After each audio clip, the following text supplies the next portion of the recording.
Really nice to be here. Bob grabbed me at the airport about 12 minutes ago. Flight had been delayed in Philadelphia coming up here, and he didn't give me a chance to stop at the bathroom. So let's just go straight to Q&A. I want to talk about politics, but I want to do it in a different kind of way. It is so easy to do Bush bashing, and I'm sure you all don't do that here. But it's easy to do that, and I don't want to do that. For one thing, I think it's never mind. It's probably futile in some sense. I think it's time to look beyond 2008.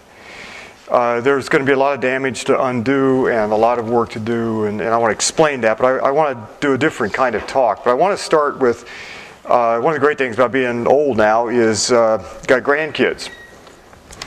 And I don't know how this happened, but I've got three of the cutest grandchildren born in the last 1,000 years. One of them had my phone number, and last year my oldest grandchild, Lewis, got my phone number, and I left his cell phone on, and he, in a meeting, and the phone rang, and I saw it was my son's number, so I stepped out of the meeting. And Lewis was there on the phone, and he said, "Granddad, do things get badder as you get older?" And I said, "Well, Lewis, what do you mean?" And he said, "Well, he used to like broccoli, but now he doesn't like it." And I said, "Well, that's a serious problem, but your taste will change." And then he said, "Someday you may like it. You may like cauliflower. You may even like your little sister." And he said, "Yeah, but I'm not having as much fun as I used to have." 5 years old, life in free fall. I mean, imagine that. You think you got it bad at 18, 19, 20 or whatever, but 5 years old.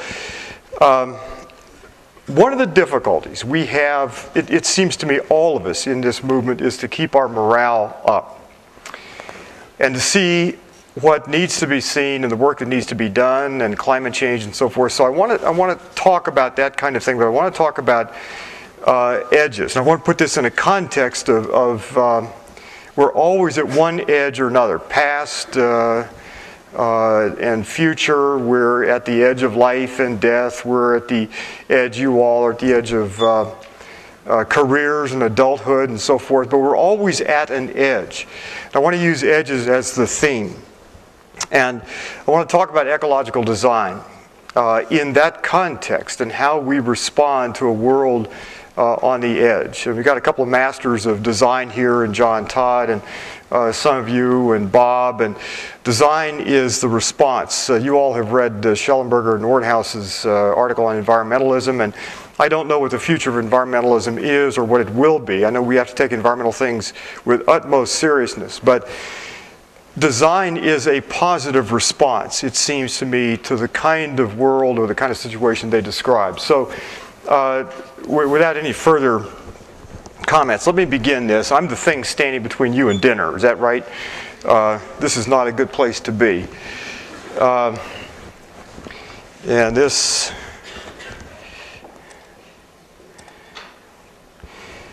is a cartoon that Tom Towles ran in the Washington Post a couple of weeks ago. And I think this kind of summarizes the design challenge. The first upper left-hand pane: "My house is too big to heat, and it's too far from work that I drive to in a car that's too large, fueled by gas that's too expensive, and the money just goes to terrorists who want to attack the way I live, and I'm too tired for irony." It seems to me you could take that cartoon apart.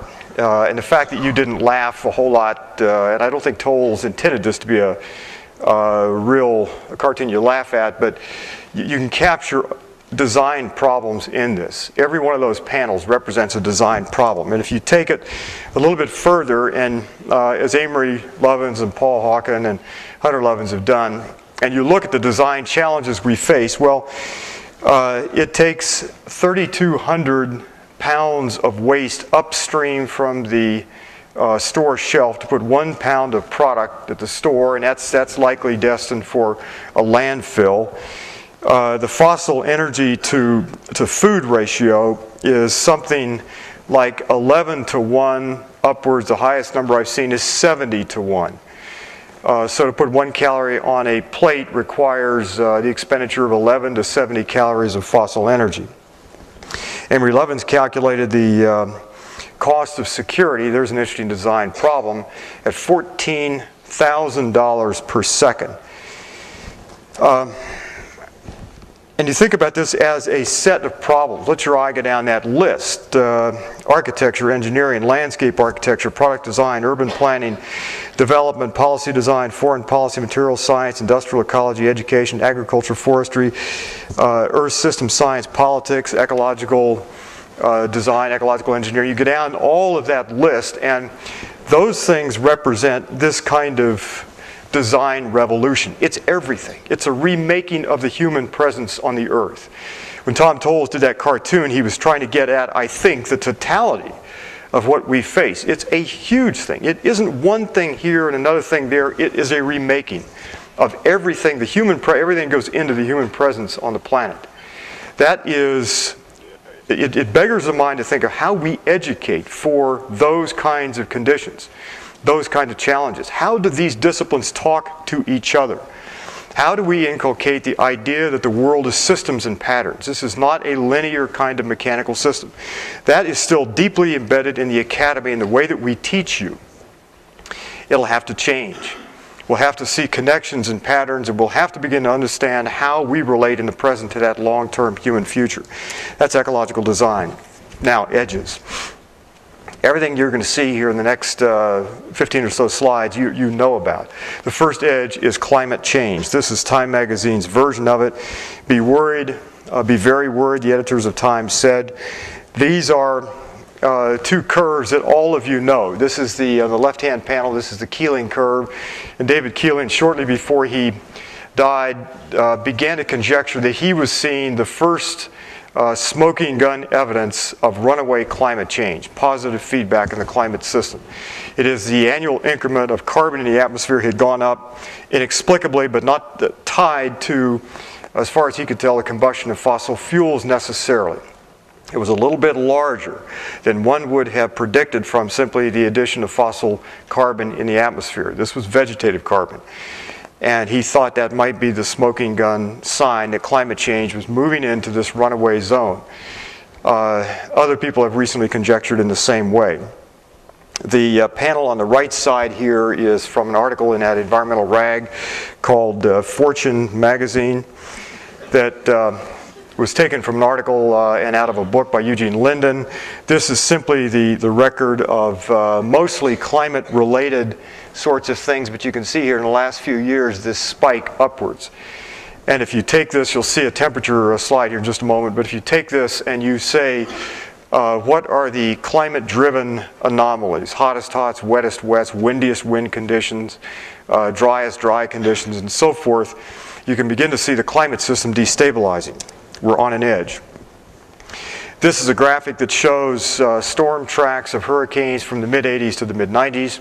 The width of the track, the broad track, indicates a class 3 to class 5 storm. The next 10 years, this is what it looked like. And Katrina here is this black track here. Katrina, of course, was at class 1 storms across the Florida Peninsula. It rode a tongue of warm water in the Gulf up to the Louisiana coast, made landfall as a class 5 storm. Kerry Emanuel, who had been a climate skeptic, in looking at the data, conceded in an article, this is the cover of the article in Nature magazine on August 4th, that in fact climate was raising seawater temperatures. That is creating not necessarily more storms in his judgment, but more severe storms. At about the same time, an article in Science magazine reported the same thing, with the addition that likely the number of storms is rising as well.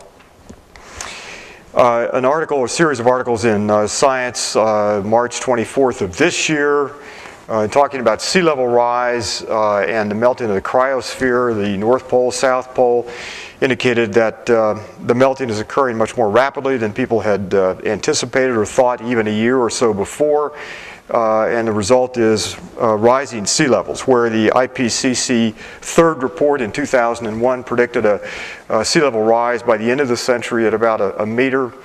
The evidence now is if the melting continues at the pace now, it's melting, sea level rise of perhaps 6 to 7 meters. The effects of this on the movement of warmth from the mid-latitudes to the northern latitudes is obviously part of the problem here is temperature and salinity gradients change.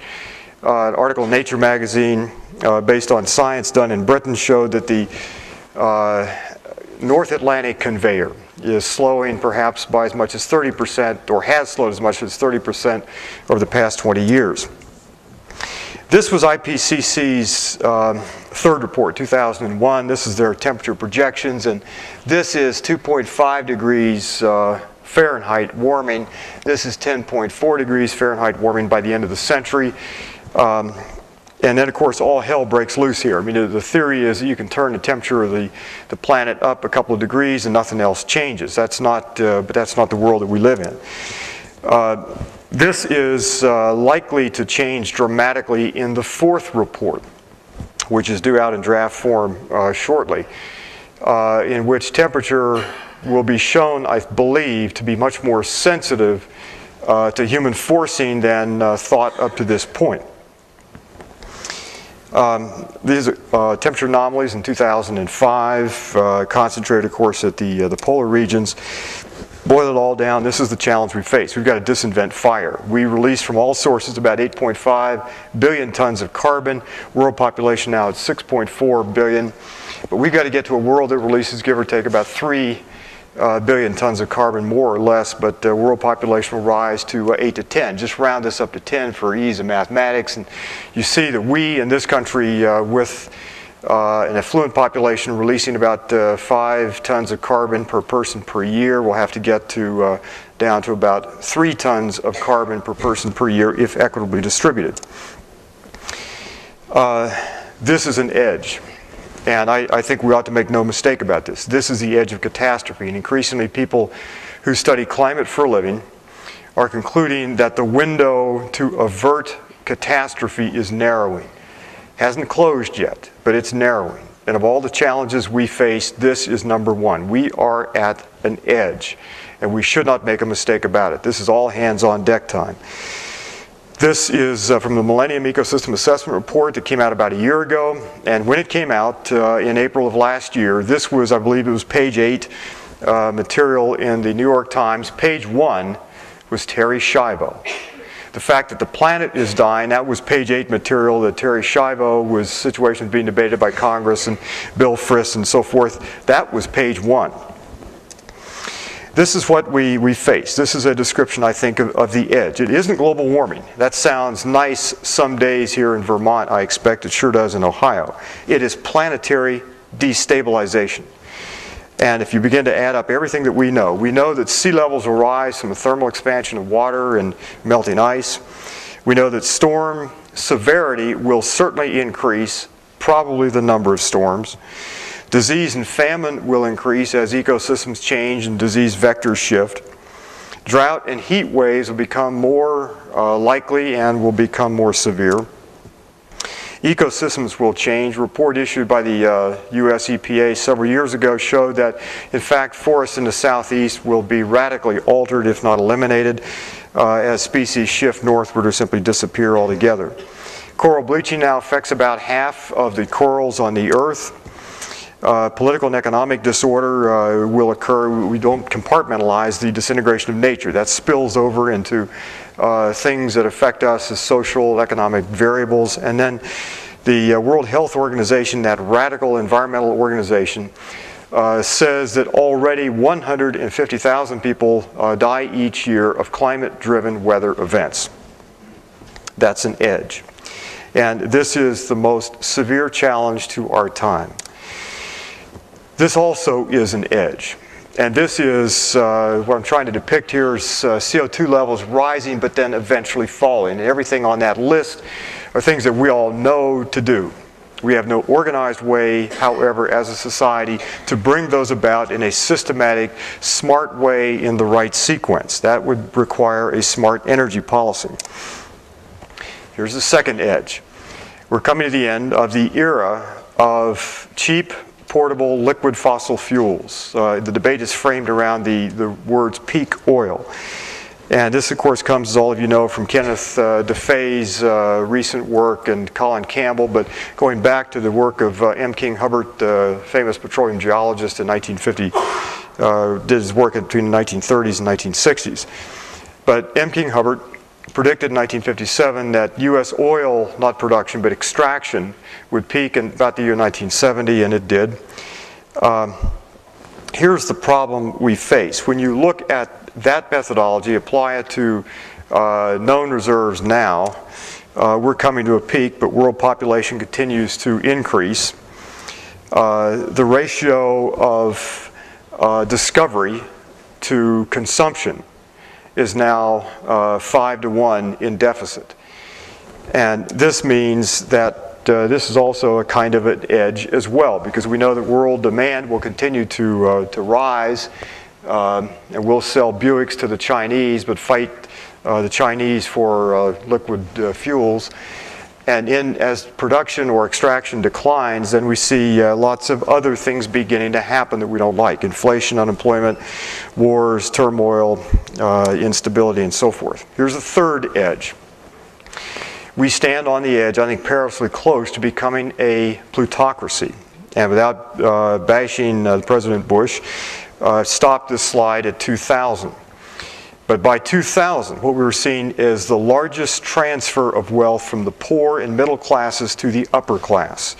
So the first line here, in constant dollars, if you simply look at the income from 1970 to 2000, of the bottom 90% in American society, they actually lost money in constant dollars. But if you look at the top 13,400 people in the society, they've done rather well. And the numbers have accelerated in the past 6 years.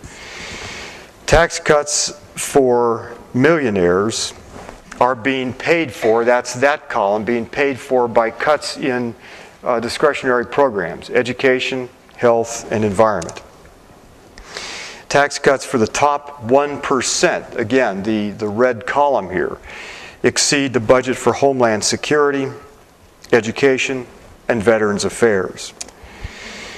The bottom, or the column right here, the cost of Katrina, are dwarfed by tax cuts if they're extended out to the year 2015.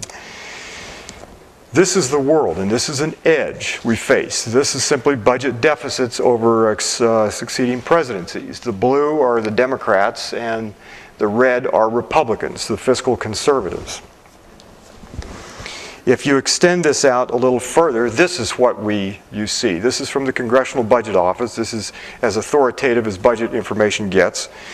The red ink goes on and on. Now, this is an edge of sorts, and we know that this has occurred because it's an old strategy of the words given to it are starve the beast, but kill federal programs for education, for social programs, for health, for environment. You kill it because there's not enough money in the federal budget to pay for it. But you do not starve the military nor the security agencies. That's an edge. This is being driven, the deficits are being driven again from the Congressional Budget Office data. These are, this is the part of the deficit here attributable to tax cuts for the wealthy, mostly for the wealthy. The yellow here is Homeland Defense. This actually has gotten to be a little bit larger because of the war in Iraq now. Is estimated to cost us upwards of $1 to $2 trillion, not the 500 or so billion it's being said. This is the technological edge that we're on, and this is kind of good news. This is a photovoltaic array at the Lewis Center at Oberlin College, and we know that the cost of photovoltaic materials has been dropping dramatically. The market for photovoltaics has been rising dramatically. We just recently installed that array over a parking lot. This is a 100 kW array that our choices were to buy from the Japanese or buy from the Germans. We could not get American photovoltaic material in the time that we had available to us. You can buy overseas, but you couldn't buy here. Wind power, this is a wind farm near where I live in Ohio. Wind power is growing rapidly. This year it's expected to go up by 42%. Next year also 40 to 45%. The Apollo Alliance projected some numbers that if we invested as a society $313 billion, the net effect on gross national product would be $1.4 trillion. And would add something like 3 million jobs plus. But the wind market is growing very rapidly, and again, if you buy wind equipment, if you buy the large wind towers, you buy them not from an American manufacturer right now, you buy them from that mighty industrial power, Denmark. This is a Toyota Prius that gets 45 to 52 miles per gallon. This is the Honda hydrogen vehicle. We stand at an edge technologically. And all of you know John Todd's work in ecological engineering. There are lots of experiments and working examples of much better technology than we deploy. We know how to make high-performance buildings. This again is the Lewis Center at Oberlin College. The U.S. Green Building Movement now includes about 7 or 8% of all the buildings, all the commercial buildings in the United States that are in the pipeline will be LEED certified. This is an edge also of sorts. A rational energy policy, pursuing efficiency in solar energy. We know it would reduce imported fuels, thereby dependence on Middle Eastern oil, hence military engagement in an unstable region. That would lower our balance of payments, reduce cost of energy, create employment, stabilize climate, minimize oil spills and all the damage that accrues to oil, clean our air, improve our health, reduce medical expenses, remove influence of oil on U.S. politics, improve democracy at home. Imagine that. There's not a downside to that. Fifth edge. This is the edge between fear and possibility. Now I want to stop here and say I'm the son of a Presbyterian minister, and so I was exposed to a good bit of religion, Presbyterian, Protestant religion growing up. And I can say that fear, hell, fire, and damnation doesn't motivate very well for very long. It's really good for short-term bursts, and you can make people feel guilty and improve behavior for a short-term basis, but not for a long-term basis. That's something else. What really motivates us isn't the fear. All this about climate change and so forth, I don't think will motivate us to do very much for very long. This is the way the Bible put it. Deuteronomy, the writer of Deuteronomy said, "I've set before you life and death, blessing and cursing. Therefore choose life that both thou and thy seed may live." Now, no other people in human history could hold in their hands the power of life and death over the planet, but we do. This is the first. This is a global crisis in all sorts of ways. It's on us in a very short period of time, and this is the choice that we have.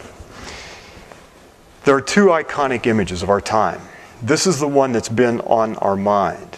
And 9/11, and a terrible event. The perpetrators wanted this to be an iconic event. They attacked iconic buildings at a time in which they could be shown on television. The second attack occurred almost live on television. And this is the image that's imprinted in all of our minds. The problem we have is that the fear of that event and all the stories that were told about it, they attacked us because they don't like our freedom and so forth. The fear of that event drives us down into fear-based behavior, not up to opportunity. And I don't think there's much that ever happens for very long that's very good based on fear. And fear, of course, is the most manipulable of all emotions. This is the way Hermann Goering put it, the Nazi leader at the Nuremberg trial in 1946. It is the leaders who decide the policy. It's always a simple matter to drag the people along. All you have to do is tell them that they're being attacked and denounce the peacemakers for their lack of patriotism. It works the same in any country. This is the other iconic image of our time. All of you have seen this, and we've studied it. It's been much commented on, and it's commented on for all kinds of reasons. One is it's just beautiful, but this was the first time from the Apollo photograph that humans saw their planet whole. And we looked at it, was NASA dubs this the blue marble. I mean, it's beautiful just in its own right. But what we could see here also is against that black void of space. This is the only place that we know of where life has existed. If life exists elsewhere, we don't have any idea that it would be at our stage or our level. It may be much more advanced, but not likely. Carl Sagan notwithstanding, we're it as far as we know. We are the way the universe became conscious of itself. And that black void is as striking and compelling as the beauty of the planet itself. Opportunity and fear. 9/11 draws us back down to behavior that we have lived out, afraid of terrorism, arming ourselves to the teeth. Our defense budget now is $447 billion, and it won't rest there. $14,000 per second. There were opportunities to do much better. We could have thought our way to a much better world. This is Abraham Maslow's triangle.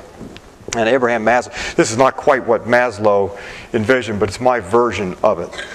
Abraham Maslow, in looking at us as individuals, posited that there were stages in our evolution. In the bottom part of the triangle here, this is infantile self-gratification.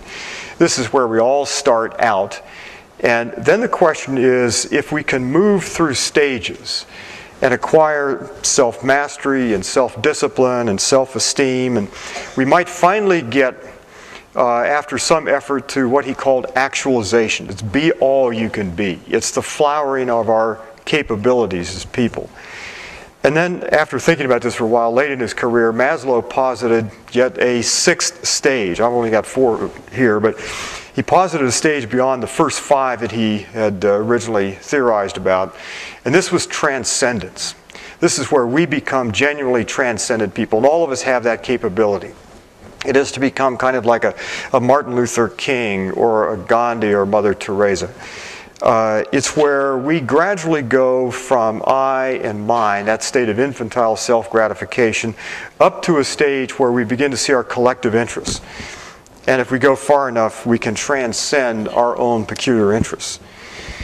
And I wonder if there's something like that for us as nations, as people, where we start out with basic societal needs and we work through various kinds of stages.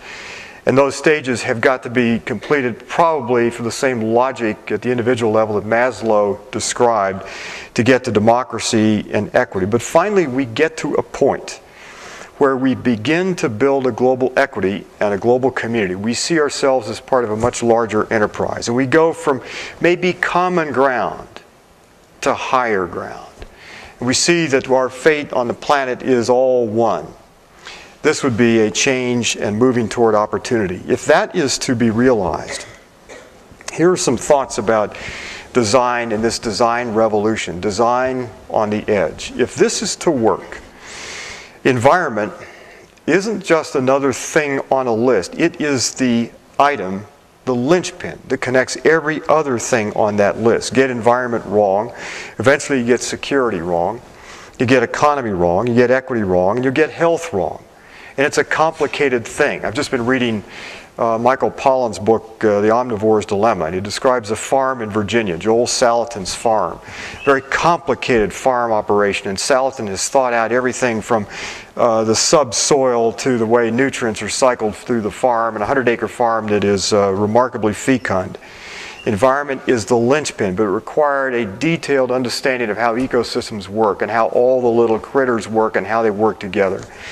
At the global level, we've got to design a civilization that operates on current sunshine, that operates in a way that you design for security. That's just part of the design. That's the macro design challenge.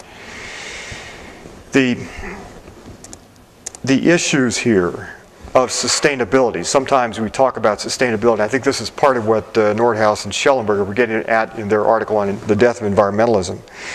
Environmentalism doesn't really cut it very well out on Main Street, nor does the word sustainability. But if we go back to what is on people's minds, the list on the left, the health of kids, stable families, economically prosperous communities, good schools, low dropout rates, secure neighborhoods, low crime, no poverty, good medical care, high literacy, clean air, clean water, open spaces, parks, healthy farms, all of those things. And then think about all the constituencies that are behind those things, the PTA groups and the business groups. Can we begin to think about solving those problems so that sustainability is the final derivative? It isn't something we start thinking about specifically. It's something that comes out of taking care of all of those other things that were important on Main Street. And then designing on the edge. I think we have to see design ultimately as a political sort of thing. Not as left or right, but transcending those divisions of conservatives and liberals, and begin to think about design occurring as either conservative or liberal as flip sides of the same coin. Not as separable sorts of things, not conservatives versus liberals, but necessary positions, as necessary as the opposite sides of a coin face are to each other, and transcend those divisions of left and right. And then finally, there's this edge of awareness with children.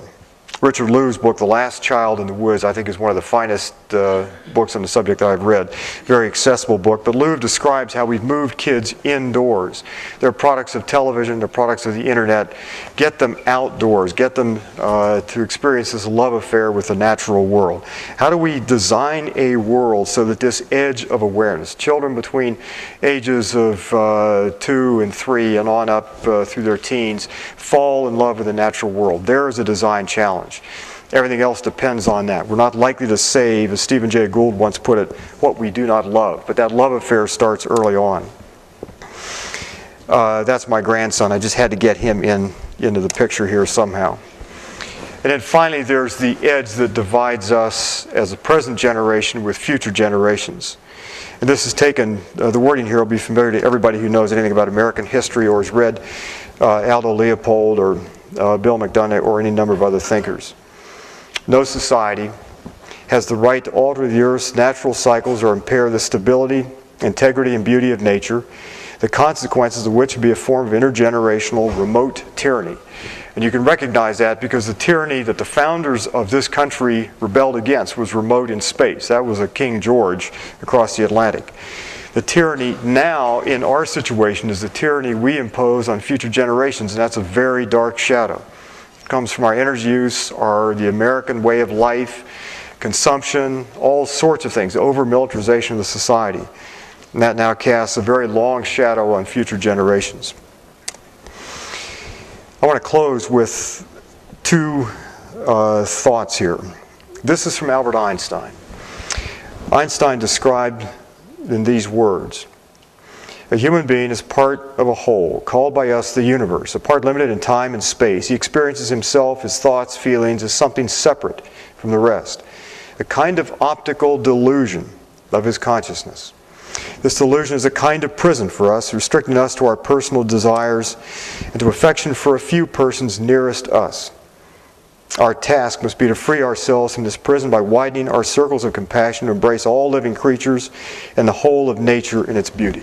This edge between ourselves and everything else that is.